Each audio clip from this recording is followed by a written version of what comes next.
오늘 우리에게 주신 하나님의 말씀 사도행전 13장 1절로 3절 말씀입니다. 사도행전 13장 1절로 3절 다 찾으신 줄로 믿고 또 단톡방에 우리 본문 말씀을 제가 올려드렸거든요. 참고성구와 함께 예배 시간에 함께 말씀을 따라오시면 될 것 같습니다. 우리 함께 세 번역으로 하나님 말씀을 받들어 읽겠습니다. 시작. 안디옥 교회에 예언자들과 교사들이 있었는데 그들은 바나바와 니게라고 하는 시몬과 구레네 사람 루기오와 분봉한 헤롯과 더불어 어릴 때부터 함께 자란 마나엠과 사울이다. 그들이 주님께 예배하며 금식하고 있을 때에 성령이 그들에게 말씀하셨다. 너희는 나를 위해서 바나바와 사울을 따로 세워라. 내가 그들에게 맡기려 하는 일이 있다. 그래서 그들은 금식하고 기도한 뒤에 두 사람에게 안수를 하여 떠나 보냈다. 아멘. 기도합시다. 할렐루야. 주님 감사합니다. 이제 주님께서 꿈꾸시는 교회 하나님 7번째 마지막 하나님의 말씀을 우리가 봤습니다. 오늘 시간 이 말씀이 하나님 그저 이론으로 우리의 머리를 만족하게 하는 말씀으로 멈추지 않게 도와주시고 주님 살아계신 진리의 말씀 하나님의 활동하는 말씀이 되게 하셔서 이 말씀에 온전히 순종하며 주님의 뜻을 이루어드리는 생명과 진리의 말씀이 될 수 있도록 오늘 시간 성령님 인쳐주시고 기름 부어 주옵소서. 오늘 부족한 종을 세워주셨사오니 오직 성령의 장중에 붙들어 주시고 하나님의 도구로만 쓰임받을 수 있도록 역사하여 주시옵소서. 우리 말씀을 듣는 모든 심령들 아버지 특별히 비대면 영상으로 하나님께 예배하는 모든 이들에게 아버지 하나님 저들을 찾아가 주셔서 하나님의 말씀이 마음밭에 온전히 심겨질 수 있도록 역사하여 주시옵소서.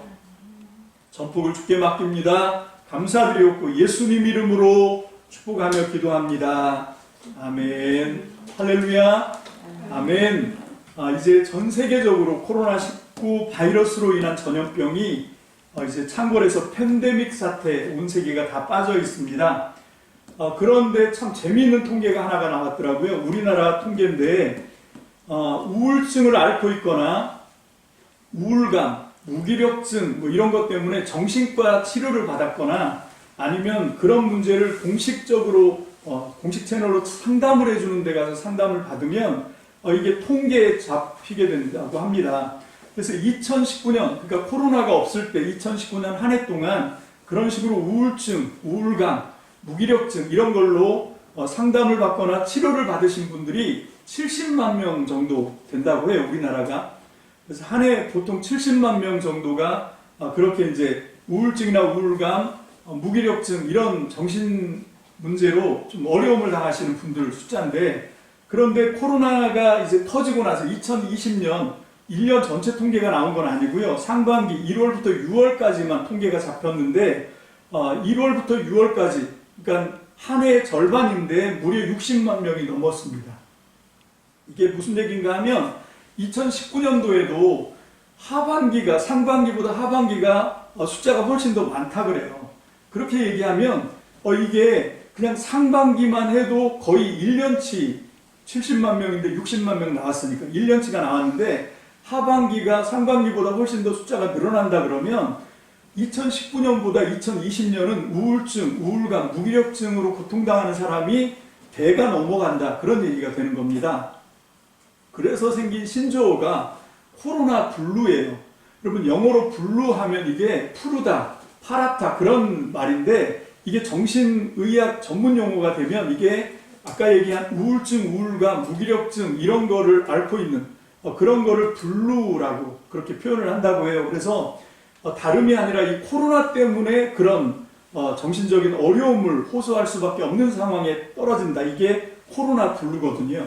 지금 이 코로나 블루가 물론 이 공식 채널 뭐 치료를 받거나 아니면 공식 채널의 상담으로 이렇게 도움을 얻거나 하지 않았지만 제가 볼 때는 저를 포함해서 우리 모두가 이런 코로나 블루의 희생자가 아닌가 하는 생각을 합니다. 그렇지요. 그럴 수밖에 없는 게 이 코로나 때문에 일상생활이 얼마나 많이 제한을 받습니까? 원치 않지만 마스크를 항상 쓰고 있어야 되고, 그리고 사회적 거리두기 때문에 만나고 싶은 사람도 만나지 못하고, 거의 대부분 야외 활동은 없고 그냥 집안에서만 있는 시간들이 많아지다 보니까 그런 우울증이나 우울감, 또 무기력증 이런 것을 우리가 느낄 수밖에 없게 되는 거죠. 이럴 때 정말 절실한 게, 제가 여러분들에게 질문하고 싶은 게, 여러분은 어떻게 행복하십니까? 이걸 묻고 싶은 거죠. 저도 그렇고, 정말 내가 지금 행복한가? 이런 어떤 상황이나 조건들 가운데 우리가 정말 행복했으면 좋겠다, 그런 간절한 마음이 있어요. 우리 삼미등교회 모든 가정, 모든 권속, 모든 심령들이 하나님의 은혜와 도우심으로 행복하게 되시길 주님의 이름으로 축복합니다. 아멘. 우리 옆에 있는 사람과 함께 인사합시다. 행복하십니까? 시작. 행복하세요. 아멘. 정말 우리 지체들이 행복할 수 있도록 여러분들이 더 많이 신경 쓰시고 기도하시고 함께 서로의 행복을 도모해 나가는 저와 여러분들 되시기를, 이렇게 힘들 때일수록 우리 함께 어깨를 걷고 우리 함께 서로 부둥켜 안고 서로를 위해서 행복하게 하기 위해서 최선을 다하는 저와 여러분들 되시기를 주님의 이름으로 축복합니다. 아멘. 여러분, 일반적으로 사람들이 행복을 얻기 위해서는 4가지가 필요하다, 그렇게 얘기를 하더라고요. 근데 그게 이제 4가지가 뭐냐면, 영어로 얘기하면 플레저, 쾌락이고요. 그 다음에 프레스티지, 명예, 그리고 파워, 권력, 그 다음에 프로퍼티, 이게 재물이라고요. 그러니까 이게 쾌락, 명예, 권력, 재물, 요게 있으면 사람들은 행복할 수 있다라고 생각해서, 이게 행복의 4가지 조건, 영어로 다 P로 시작해서 4P, 뭐 이런 식으로 얘기를 하더라고요. 근데 그렇겠지요. 정말 인생에 있어서 즐거움과 재미, 쾌락을 그렇게 누리고 살아갈 수 있고, 그러면서도 다른 사람들로부터는 존경과 추앙을 받는 명예까지 있고, 그리고 이제 그러기 위해서 힘과 권력, 여러분 이런 것도 우리가 소유하기를 원하고, 그런데 가만히 보면 이런 이 쾌락이나 재미, 즐거움, 쾌락이나 아니면 명예나 권력을 단번에 줄 수 있는 게 뭐냐면 돈 아닌가? 요즘은 다른 어떤 것보다도 이게 돈이면 이 다른 걸 다 줄 수 있다, 다들 이제 그렇게 생각들을 하기 때문에, 그래서 이 4가지를 행복의 조건이다라고 생각을 하고 이것들을 추구하고 살아가는 거지요. 이게 이 돈을 쫓아가는 삶, 이거를 그냥 우리가 그 선악 개념, 그러니까 잘잘못으로 이걸 따지고 들어서 이건 틀렸다, 이건 잘못된 거다, 그렇게 주관적으로 판단하고 정죄하고 하는 거는 정말 쓸데없는 짓이에요. 여러분, 지금 지구에 79억 인구가 있는데 다들 그거에 행복을 줄 수 있다 생각하고 그러고 살아가고 있거든요. 근데 그거를 어떤 그 근본주의적인 신앙 잣대를 갖고 물질을 추구하는 삶, 돈을 쫓아가는 삶, 이거는 다 잘못됐고 다 틀린 거다, 이렇게 그 잘잘못, 선악 개념으로 그걸 판단하고 정죄하고, 이거는 아무짝에도 쓸모가 없습니다. 더 중요한 건 뭔가 하면, 왜 사람들이 이 4가지 조건을 행복을 가져다 줄 수 있다고 생각하는 건가, 그걸 질문해야 되는 거죠. 여러분, 사실은 보면 이것들은 양식입니다. 어떤 우리의 삶에 있어서 조건이거든요. 그게 쾌락이든 즐거움이든 재미를 주는 것이든, 이게 다 어떤 양식이나 조건에서부터 오는 거라고 생각을 하는 거지요. 명예도 마찬가지고, 그리고 권력도 그렇고, 그 다음에 돈도 마찬가지고, 이게 우리의 삶을 살아가는 데 있어서 우리는 존재인데, 여러분 이게 존재적인 문제가 아니라는 거지요. 양식의 문제입니다. 그래서 이것들은 많을 수도 있고 없을 수도 있고 뭐 이런 문제인 거지요. 여러분, 그런데 과연 그런 양식을 통해서 우리 존재가 진정한 의미의 행복을 누릴 수 있을까? 여기 우리가 질문을 해봐야 되는 거지. 그래서 정말 이게 하나님을 만나지 못하고, 그래서 하나님을 알지 못하는 사람들이 행복의 조건이 쾌락이고 명예고 권력이고 돈이다, 이렇게 생각하는 건 어쩔 수가 없어요. 그분들은 왜 그런가 하면, 정말 인생에 진짜 존재를 있게 만드신 하나님을 모르니까 그런 어떤 조건이나 양식을 갖춰서 자기 행복을 추구하려고 하는 것, 그건 어떻게 보면 당연하다고 생각이 됩니다. 하지만 내가 하나님을 알고 하나님을 만나고 있고 정말 하나님께로부터 뭔가 이렇게 공급받고 있는 사람이다 하면 우리는 그것보다 더 근본적인 행복, 진정한 행복으로 우리가 더 전진해 들어가야 된다라고 생각을 하는 거죠. 여러분, 그래서 저는 이 행복을, 우리를 행복하게 해주는 것이 이 네 가지, 쾌락이나 명예나 권력이나 돈, 이것보다 더 근본적인 게 있는데 그게 뭔가 하면 정말 사랑의 관계를 맺는 거죠. 누군가로부터 무조건적인 어떤 상황에서도 언제든지 무조건적인 사랑과 지지를 받을 수 있고 나도 역시 그 사람과 그런 온전한 사랑으로 함께 관계를 맺을 수 있는 것, 이게 행복의 첫 번째 조건이고요. 두 번째는 뭔가 하면 내가 지금 왜 살고 있는지에 대한 삶의 목적과 의미를 정확하게 알고 있는 것.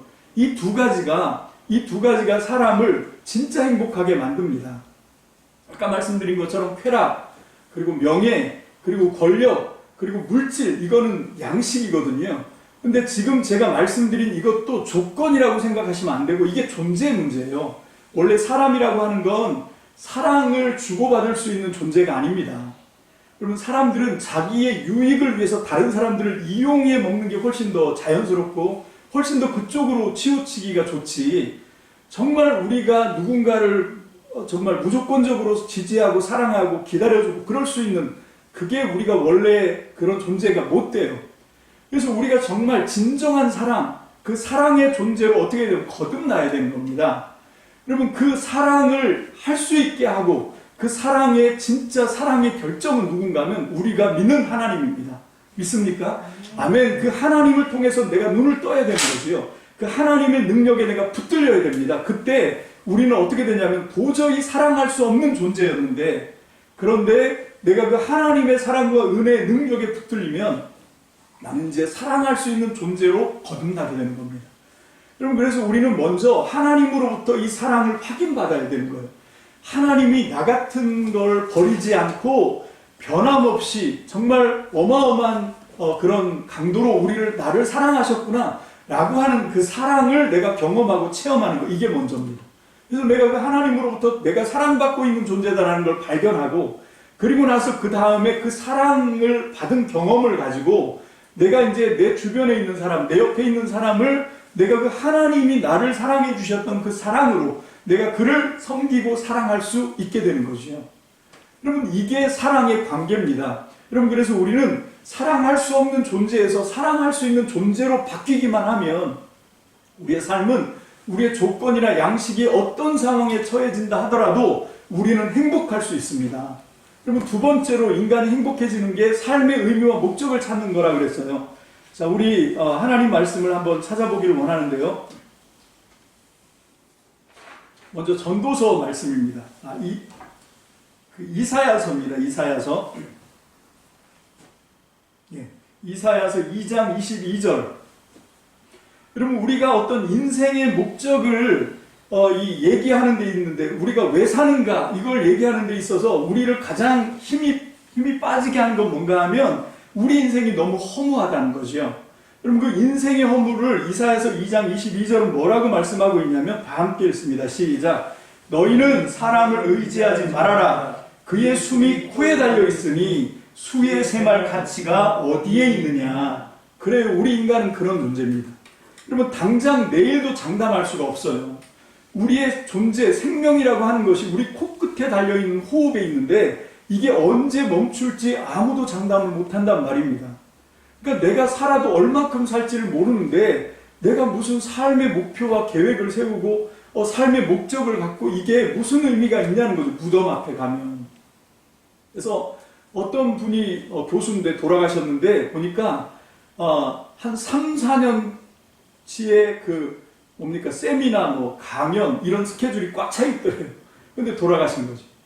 그러니까 이분은 자기가 3, 4년 건강하게 어디 가서 강연도 하고 세미나도 하고 수업도 하고 할 줄 알고 목표를 다 세웠는데, 계획을 다 세웠는데, 여러분, 하나님이 부르시면, 그래서 이제 호흡이 멈춰지고 하나님 나라로 불림을 받으면 여러분, 그게 무슨 의미가 있냐는 거죠.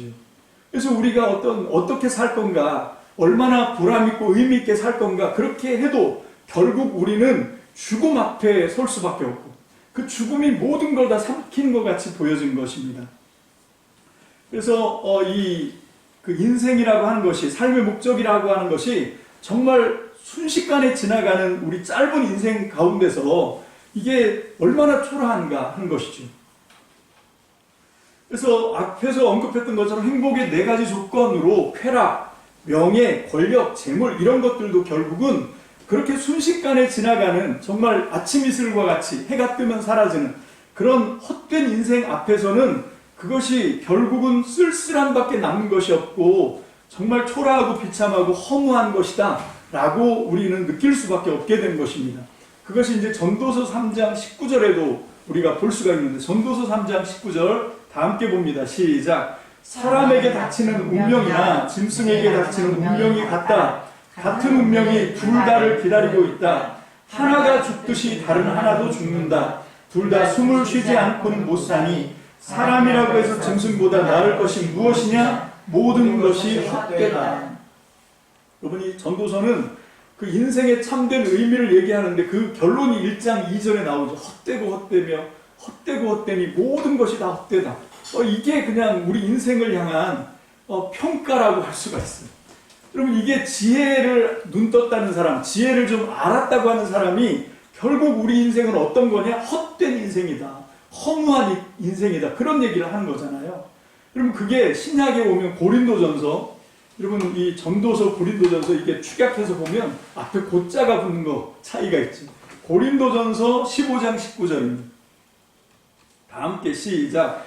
그리스도 안에서 우리가 바라는 것이 이 세상에만 해당되는 것이라면 우리는 모든 사람 가운데서 가장 불쌍한 사람일 것입니다.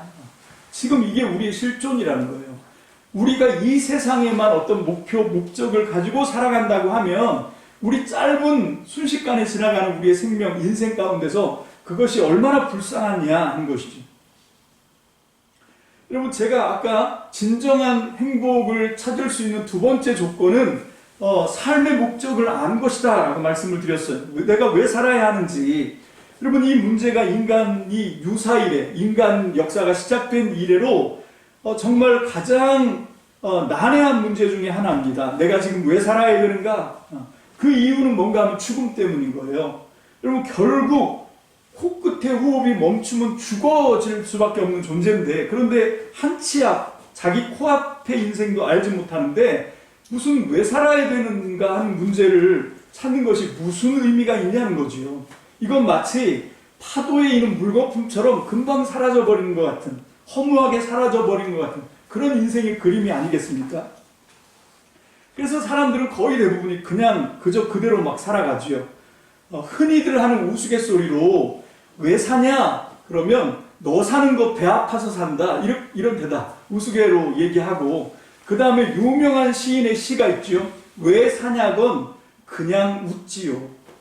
여러분, 무슨 답을 뾰족하게 할 수 있는 게 없는 거예요. 너 왜 사니? 하고 물으니까 그냥 웃는 거지. 아니면 너 사는 거 배 아파서 산다. 이런 우스갯소리로 지나갈 수밖에 없는, 이게 한 번밖에 없는, 진짜 연습도 없는, 다시 되돌릴 수도 없는 그런 인생을 살아가는 사람들이 갖고 있는 이 문제라는 것입니다. 그런데 이 인생의 목적, 인생의 의미, 인생의 가치는 어디서 찾을 수 있냐면 우리 인간들 안에서, 이 짧은 인생을 시간 속에서 지나가는 그런 우리 인간들의 머리나 지혜로서는 찾을 수가 없어요. 결론은 헛된 겁니다. 진짜 삶의 의미를 갖고 계신 분은 누구냐? 우리를 지으시고 지금도 우리를 주관하고 계시는 우리 주님 하나님에게 있습니다. 그러니까 진짜 삶의 목적을 발견하는 건 하나님 없이는 불가능한 거예요. 하나님 없이 어떤 목적을 찾았다는 건 허탄하고 허무하기 짝이 없는 겁니다. 여러분, 그래서 전도서 3장 22절은 말씀하고 있죠. 전도서 3장 22절입니다. 시작.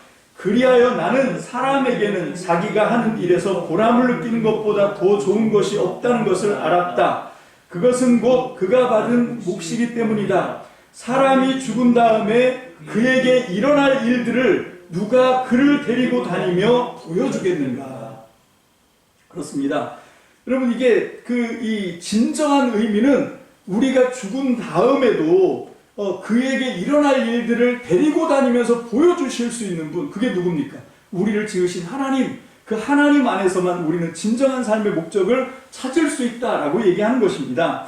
자, 그리고 이제 고린도전서 15장 20절입니다. 다시 한번 함께 읽습니다. 시작. 그러나 이제 그리스도께서는 죽은 사람들 가운데서 살아나셔서 잠든 사람들의 첫 열매가 되셨다. 아멘. 여러분, 예수님이 십자가를 통해서 하신 일이 우리를 구원하시기 위해서 대속제물로 희생하셔서 우리의 모든 죄를 허무신 것도 있지만 또 한 가지, 그 죄의 결과로 우리는 사망에 이렇게 죽음에 사로잡힌 허탄한 존재, 불쌍한 존재였는데 그 사망 권세를 깨뜨리신 분이 예수님의 십자가입니다. 그게 예수님의 부활이고 지금 우리가 그 부활의 승리를 향해서 가고 있는 것이죠. 믿습니까? 아멘. 그래서 이 영원히 죽음의 문제를 해결하신 분, 그리고 그 죽음 너머에 있는 영원한 생명의 문제를 우리에게 가져다 주신 분이 바로 예수님이다라고 하는 것입니다. 할렐루야. 아멘. 자, 이것이 우리를 진정하게 행복하게 만들 수 있는 두 가지 조건인데 그 두 가지 조건 다 주님 안에 있는 거예요. 하나님 안에서만 발견될 수 있는 것입니다. 아무리 쾌락, 그리고 명예, 권력, 그리고 물질을 다 가지고 있다 하더라도 이게 나쁘다고 얘기하는 게 아니에요. 여러분, 이것들을 갖고 있다 하더라도 정말 참된 하나님을 만나서 정말 그분을 통해서 진정한 사랑을 서로 주고받고 하나님도 우리를 정말 무조건적으로 사랑하시지만 그 사랑을 받은 우리도 하나님께 그런 섬김과 사랑으로 반응하고, 그럼 그것이 예배 아닙니까? 그것이 신앙의 삶 아닙니까? 그죠? 그리고 그 하나님께 받은 그 사랑, 그 은혜를 힘입어서 내 옆에 있는 사람을 하나님께 하듯 섬기고 사랑하면서 살아가는 삶. 여러분, 이것이 진짜 의미 있고 참된 행복을 누릴 수 있는 유일한 삶이라고 저는 믿습니다. 아멘. 그럴 때 우리는 왜 살아야 되는지 하나님 안에서 분명한 목적을 하나님을 통해서 발견할 수 있어요. 여러분, 우리가 사는 목적은 뭡니까? 하나님을 더 알아가는 겁니다. 하나님을 더 사랑하는 겁니다. 믿습니까? 아멘. 이것이 우리의 진정한 삶의 목적이에요. 그런 삶을 사는 것이 그게 영생입니다. 근데 그렇게 하나님을 더 알아가고 하나님의 사랑에 더 눈떠가는 것이 뭔가 하면 바로 지금 우리가 하고 있는 이 예배예요. 여러분이 우린 예배를 통해서 하나님의 생명을 공급받고 그리고 그 안에서 우리가 왜 살아야 되는지에 대한 분명한 이유를 말씀을 통해서 우리는 배우게 되는 줄로 믿습니다. 아멘. 그래서 예배 없는 인생처럼 불쌍한 인생이 없는 것이죠. 자, 여기 그 성경에 보면 예언자라고 하는 말이 나와요. 근데 이 예언자라고 하는 말은 그 우리가 흔히 알고 있는 샤머니즘이나 아니면 사이비 어떤 종교 혹세무민하는 그런 사람들이 얘기하는 것처럼 어떤 미래 앞으로 일어날 일이나 장래일을 맞추는 점쟁이를 얘기하는 게 아닙니다. 성경은 그런 의미로 예언자를 말하고 있지 않아요. 여러분, 예언자들, 진짜 성경에 사용됐던 예언자들 보십시오. 이 사람들이 점치는 사람들이 아닙니다. 자기가 살고 있는 그 시대에 사람들이 하나님을 바르게 알 수 있도록 그들을 깨우쳐주는 사람들이 누구였냐면 예언자들이었어요. 여러분, 하나님 앞에서 인생의 분명한 목적을 알게 해주는 사람들이 바로 예언자들입니다. 여러분, 그것이 그 예언자들의 임무였죠. 여러분, 제가 앞에서 말씀드린 것처럼 모든 79억 인간 사람들은 모두가 다 저마다 행복을 추구하고 있습니다. 행복해지길 원하고 있어요. 근데 그 참된 행복은 하나님 없이는 안 된다. 하나님으로부터 사랑을 주고받는 사랑의 관계, 사랑할 수 있는 존재로 거듭나는 것, 이것이 행복으로 가는 첫 번째 길이고, 두 번째는 그런 삶을 가능하게 하시는 하나님을 더 따르고 하나님을 더 배우고 하나님을 더 알아가는 것, 그것이 두 번째 행복의 조건이다. 믿습니까? 아멘. 이것을 아는 게 예언이에요. 이것을 알려주는 게 예언자들의 사명입니다. 그러니까 이걸 믿음 안에서 이걸 깨달은 사람들은 저와 여러분들은 모두가 다 예언자인 거, 이 시대에 하나님이 사용하시는. 자, 그것이 사도행전 13장 1절입니다. 사도행전 13장 1절 본문 말씀 우리 함께 봅니다. 시작. 안디옥 교회에 예언자들과 교사들이 있었는데 그들은 바나바와 미게르라고 하는 시므온과 구레네 사람 루기오와 분봉왕 헤롯과 더불어 어릴 때부터 함께 자란 마나행과 사울이다. 이 사람들을 성경은 예언자다라고 얘기합니다. 그러면 그 사람들이 예언자인 게 무슨 뭐 신비한 어떤 은사가 주어져서 예언자가 아닌 거예요. 이 사람들이 예언자인 이유는 뭔가 하면 하나님을 아는 거지요. 하나님을 사랑하는 겁니다. 그분을 통해서 진정한 사랑을 받아봤고 그걸 경험했고 여러분 그리고 그것을 통해서 자기 삶의 의미가 그 죽음 너머에까지 하나님의 그 존재와 하나님의 사랑을 통해서 거기에 눈을 떴습니다. 그게 예언자인 거예요. 오늘 시대도 마찬가지. 여러분 우리가 하나님을 아는 이 복음을 이 진리를 사람들에게 알려줄 수 있도록 우리가 먼저 이것들을 체험해 가야 될 줄로 믿습니다. 아멘. 그게 이 시대에 우리가 예언자로 하나님께 쓰임 받는 것입니다. 자, 우리가 그 이 코로나 시대를 지나가면서 깨닫게 되는 것이 있는데 그 중에 하나가 뭔가 하면 정말 하나님을 예배하는 게 뭐냐라고 하는 거예요. 여러분 지금 코로나 때문에 함께 모일 수가 없고 함께 모이지 못하다 보니까 지금처럼 이렇게 모든 통신 발달된 기술들의 도움을 받아서 비대면 영상 예배를 드리거든요.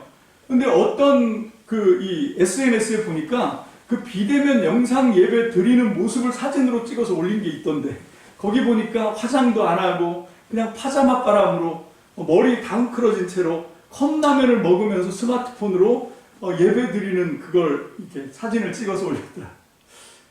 이게 참 심각한 문제죠. 그 다음에 어떤 가정은 아빠가 소파에서 등을 돌리고 누워 있는데 이 스마트폰에서는 그 교회 담임 목사님이 설교를 하고 있고 그걸 딸이 찍어서 올린 거예요. 그걸 딸이 찍어서. 여러분 이게 예배입니까? 여러분 이건 예배를 시청하는 거지요.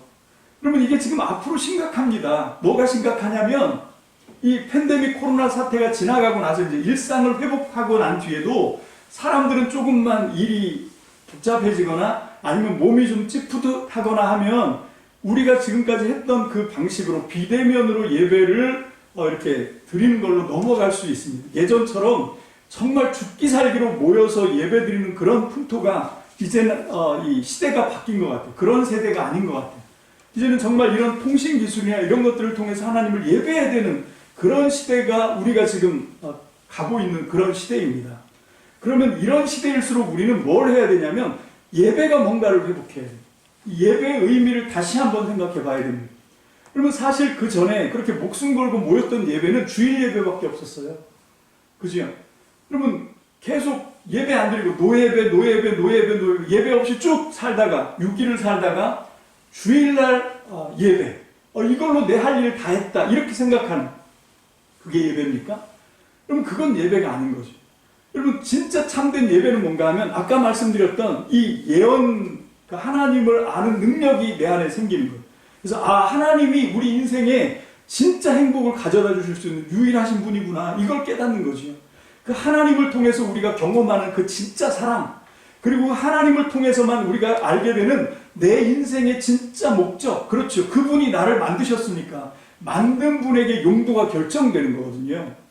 여러분 내가 의자를 만듭니다. 의자의 용도는 뭐지?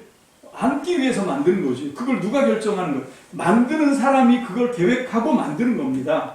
그게 설계자가 그걸 하는 거잖아요. 우리 경승훈 형제님도 설계를 하시지만 어떤 걸 설계할 때는 그것을 어디다가 쓸지를 먼저 생각하는 거죠.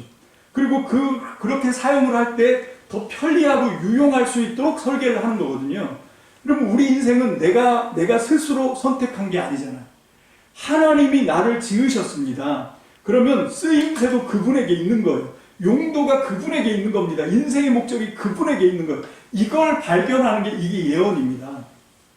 여러분 이렇게 하나님을 아는 것 그 안에 진짜 인생의 목적이 있고 그리고 진짜 하나님과의 관계, 그 사랑의 관계를 통해서 그 목적과 사랑을 체험하면 우리는 진짜 행복해집니다. 여러분 이건 진짜 맛보지 않으면 알 수가 없거든요. 이거는 어떤 상황이나 조건 속에서도 그것을 뺏어갈 수가 없는 그런 것입니다. 여기 저는 그런 것을 경험했던 한 분의 자전적인 고백을 쭉 이어서 함께 보기를 원하는데 그게 뭔가 하면 빌립보서 4장 4절입니다. 빌립보서는 그 빌립보에 있는 교회들에게 편지를 써보낸 건데 그때 바울은 어떤 상황이었냐면 옥에 갇혀 있었어요. 감옥에 갇혀 있는 상황에서 지금 편지를 보내고 있다라고 하는 상황을 좀 이해를 하고 4장 4절 다 함께 봅니다. 시작. 주님 안에서 항상 기뻐하십시오. 다시 말합니다. 기뻐하십시오. 자, 지금 밖에 자유롭게 살고 있는, 편안하게 살고 있는 사람들에게 여러분 쇠사슬에 매여서 죄수가 돼서 옥에 갇혀 있는 바울이 말하는 거예요. 이걸 뒤집어서 하면 그게 더 어울리지 않겠어요? 감옥에 갇혀서 이제 완전 시리에 빠져가지고 있는 사람에게 용기를 북돋기 위해서 기뻐하세요, 항상 기뻐하세요, 이렇게 응원하는 그런 게 우리는 더 좀 그게 더 어울릴 것 같은데, 그게 더 적당한 것 같은데 그게 아닌 거예요. 감옥에 갇혀 있는, 쇠사슬에 매여 있는 사람이 지금 밖에 자유로운 사람들한테 얘기하고 있는 겁니다. 항상 기뻐하십시오. 다시 말합니다. 기뻐하십시오. 그럼 어떻게 이게 가능합니까? 빌립보서 4장 6절로 7절입니다. 시작. 아무것도 염려하지 말고 모든 일에 오직 기도와 간구로 하고 여러분이 바라는 것을 감사하는 마음으로 하나님께 아뢰십시오. 그리하면 사람의 헤아림을 뛰어넘는 하나님의 평화가 여러분의 마음과 생각을 그리스도 예수 안에서 지켜줄 것입니다. 비결이 여기 있는 거예요. 내가 어떤 상황에 처하더라도 그리스도 예수 안에서 역사하신 하나님의 평화가 나를 지켜주고 있는 것이지요. 빌립보서 4장 8절로 9절입니다. 시작. 마지막으로 형제자매 여러분, 무엇이든지 참된 것과 무엇이든지 경건한 것과 무엇이든지 옳은 것과 무엇이든 순결한 것과 무엇이든 사랑스러운 것과 무엇이든지 명예로운 것과 또 덕이 되고 칭찬할 만한 것이면 이 모든 것을 생각하십시오. 그리고 여러분은 나에게 배운 것과 받은 것과 듣고 본 것을 실천하십시오. 그리하면 평화의 하나님께서 여러분과 함께 하실 것입니다. 아멘. 빌립보서 4장 11절로 13절 시작. 내가 궁핍해서 이렇게 말하는 것이 아닙니다. 나는 어떤 처지에서도 스스로 만족하는 법을 배웠습니다. 나는 비천하게 살 줄도 알고 풍족하게 살 줄도 압니다. 배부르거나 굶주리거나 풍족하거나 궁핍하거나 그 어떤 경우에도 적용할 수 있는 비결을 배웠습니다. 나에게 능력을 주시는 분 안에서 나는 모든 것을 할 수 있습니다. 아멘. 자, 마지막으로 빌립보서 4장 19절입니다. 시작. 나의 하나님께서 자기의 풍성하심을 따라 그리스도 예수 안에 있는 영광으로 여러분에게 필요한 모든 것을 채워주실 것입니다. 아멘. 필요한 것을 모두 채워주실 것입니다. 여러분 보십시오. 하나님과 예수 그리스도 안에서 이 모든 것이 흘러나오고 있어요. 그럼 비록 쇠사슬에 매여 옥에 갇혀 있고 언제 죽을지 모르는 그런 암울한 상황 속에 놓여 있어도 바울에게는 이 기쁨이 넘치고 있다는 것입니다. 왜? 진정한 사랑을 주시는 하나님 안에 있거든요. 그리고 그 하나님 안에서 인생의 참된 의미와 목적을 정확하게 알았거든요. 그러니까 두려울 것이 없는 겁니다. 겁날 것이 없는 겁니다. 여러분 그런 평화가 지금 있습니까? 여러분 이게 어떻게 주어집니까? 다른 것 없어요. 예배를 통해서입니다. 정말 이 하나님에 대한 진가에 눈을 뜨면요, 우린 예배할 수밖에 없습니다. 왜? 내가 하나님을 찾고 구하고 예배를 하면 할수록 우리는 바울이 느꼈던 그것을 나의 느낌으로 경험할 수 있거든요. 그러면 그 안에서 하나님의 평화가 나를 끌고 다닙니다. 어떤 상황 속에 놓여 있어도 하나님의 평강이 나를 사로잡습니다. 하나님의 기쁨이 나를 장악합니다. 하나님의 사랑이 나를 통해서 온 세상으로, 심지어는 원수에게까지도 거침없이 뻗어나가게 되는 것입니다. 여러분 이것을 경험하면 이거 예배할 수밖에 없는 거예요. 여러분 예배는 주일날 모여서 하는 그게 예배가 아닙니다. 여러분 정말 내가 먼저 진정한 예배자로 거듭나야 돼요. 그래서 내가 섬기고 내가 예배하고 내가 그 예배를 통해서 더 경험하고 더 배우고 더 알기를 원하는 하나님이 누구신가, 그것을 내가 아는 사람, 그게 진짜 예배자입니다. 그래서 그 하나님을 높이고 그 하나님을 찬양하고 그 하나님께 나를 더 가까이 끌어가기 위해서 하나님 앞에 나의 기도를 드리고, 여러분 이게 예배인 거예요. 여러분 여러분들의 예배가 살아있습니까? 매일 매 순간마다 이 예배가 있어야 돼요. 그게 살아있는 예배자입니다. 여러분 그렇게 하면서 우리가 또 해야 되는 것이 뭔가 하면, 그냥 그 팬데믹 상황 때문에 사회적 거리두기 때문에 그렇게 집안에 갇혀 있다고 하면 그 안에서 가족들끼리 예배를 드리십시오.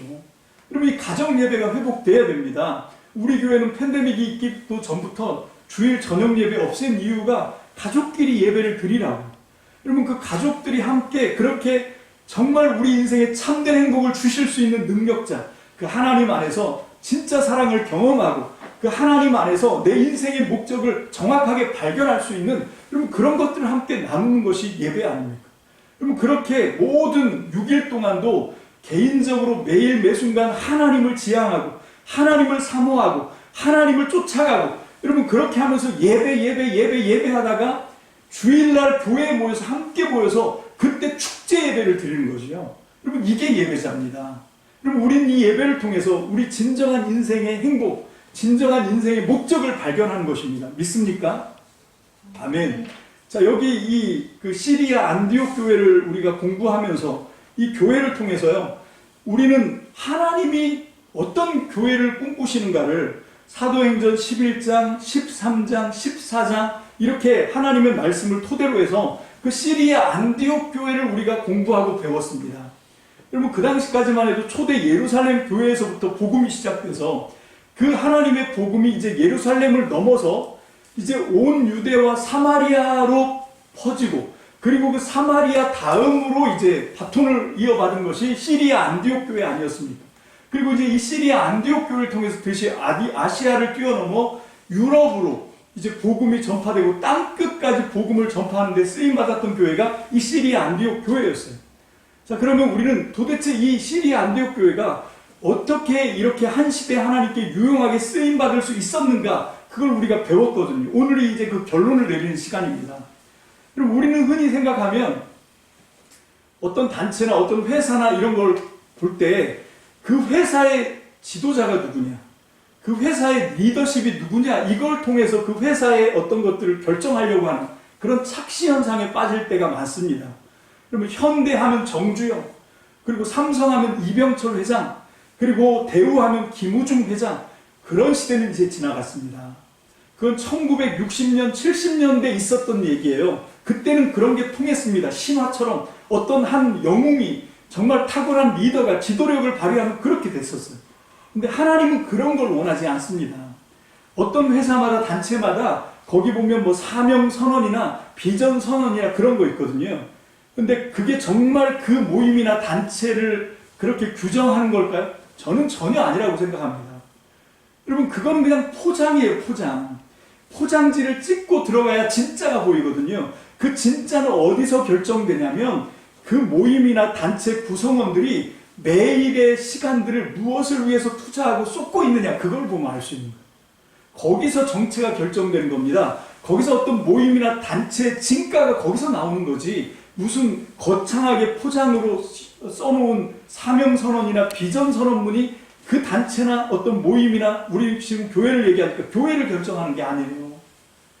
여러분 그 교회 안에 있는 사람들이 매일 매순간 그 시간들을 어디에 투자를 하고 어디에 관심을 쏟고 있는가, 거기에서 결정되는 겁니다. 저는 우리가 배운 이 안디옥 교회에서 오늘 그걸 보려고 하는 거죠. 사도행전 13장 2절 제가 짧게 끊어서 말씀을 이렇게 올렸습니다. 그대로 한번 따라가 봅시다. 13장 2절 시작. 그들이 주님께 예배하며 금식하고 있을 때, 자 3절, 그래서 그들은 금식하고 기도한 뒤에. 자, 여러분 이 안디옥, 시리아 안디옥 교회를 얘기하는 데 있어서 가장 많이 나오는 단어가 뭔가 하면 주께예요. 주께. 주님을 배우고 주님을 따르고 주님을 섬기고 주님을 예배하고 주님께 기도하고. 여러분 주님을 따르니까 어떤 일이 벌어졌냐? 그리스도인 예수 그리스도 주님을 따르는 사람이라고 하는 별명이 주어졌어요. 여러분 이 시리아 안디옥 교회 성도들은 어떤 사람들이었냐면 그들의 삶의 가장 최우선의 목적이 뭐냐면 주님을 따라가는 거였습니다. 주님께 예배하는 거였습니다. 여러분 우리가 주님을 배우고 주님을 알고 주님을 경험하고 여러분 주님을 따라가는 것으로 가장 소중한 것이 예배입니다. 저는 우리 참믿음교회 성도들이 이 시리아 안디옥 교회 성도들처럼 정말 그렇게 주님을 따라가는 성도가 되시길 주님의 이름으로 축복합니다. 아멘. 자, 이제 우리 주님께서 이 땅에 세우고 싶어 꿈꾸시는 교회가 있다고 저는 믿습니다. 자, 그런데 그 교회가 어떤 교회일까요? 숫자가 많은 사람들이 모이는 교회일까요? 아니면 힘있고 유명하고 영향력 있는 사람들이 출석하는 그런 교회입니까?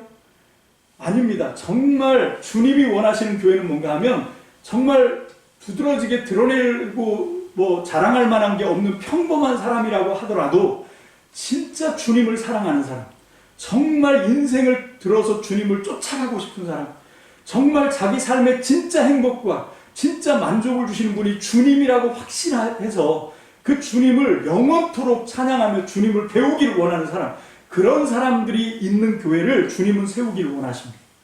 하나님이 목적인 교회, 하나님이 목적인 성도, 그래서 그 하나님을 통해서 자기도 사랑을 받고 행복을 누리고 다른 사람에게도 이 길을 정말 이 놀라운 복음을, 진리를 알려주기를 힘쓰고 애쓰는 사람들이 있는 교회. 여러분, 저는 그 교회가, 그런 성도들이 있는 교회가 이 시대를 뒤집을 거라고 믿습니다. 여러분, 오늘 저와 여러분들이 오늘 이 시리아 안디옥 교회를 이제 7시간을 통해서 배웠는데, 저와 여러분들은 어떤 사람입니까? 정말 하나님 앞에서 진짜 이 목적을 알고 눈뜨고 정말 주님을 추구하는 사람입니까? 정말 그렇게 되시기를 주님의 이름으로 축복합니다. 아멘. 축복합니다. 아멘. 우리 찬송 하나를 드리고 예배를 폐하겠습니다. 오늘 우리에게 배웠던 이 안디옥 교회, 주님이 꿈꾸시는 교회, 그런 결론이 예배에 있어요. 예배. 여러분, 어떤 거창한 교회, 숫자 많은 교회, 어떤 일을 하는 교회가 아니라 그 교회에 속해 있는 한 분 한 분, 이 오늘 말씀 제목이 공동체 리더 하니까 많은 분들이 난 리더가 아닌데, 그럼 나랑은 상관없는데, 그게 아니었던 거예요. 우리가 리더입니다. 하나님을 예배한, 진짜 그분을 행복한 분으로 알고 우리에게 진짜 행복, 진짜 만족을 주시는 분으로 알고 주님을 예배하는, 평생 주님을 예배하는 참된 예배자가 되시기를 주님의 이름으로 축복합니다. 나는 하나님을 예배하는 예배자입니다. 오늘 우리가 믿음으로 고백하는 마음으로 이 찬양을 드리시고 축도로 예배를 폐하도록 하겠습니다.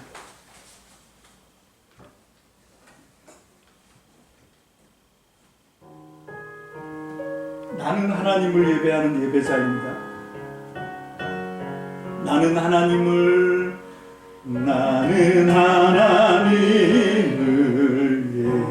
예배하는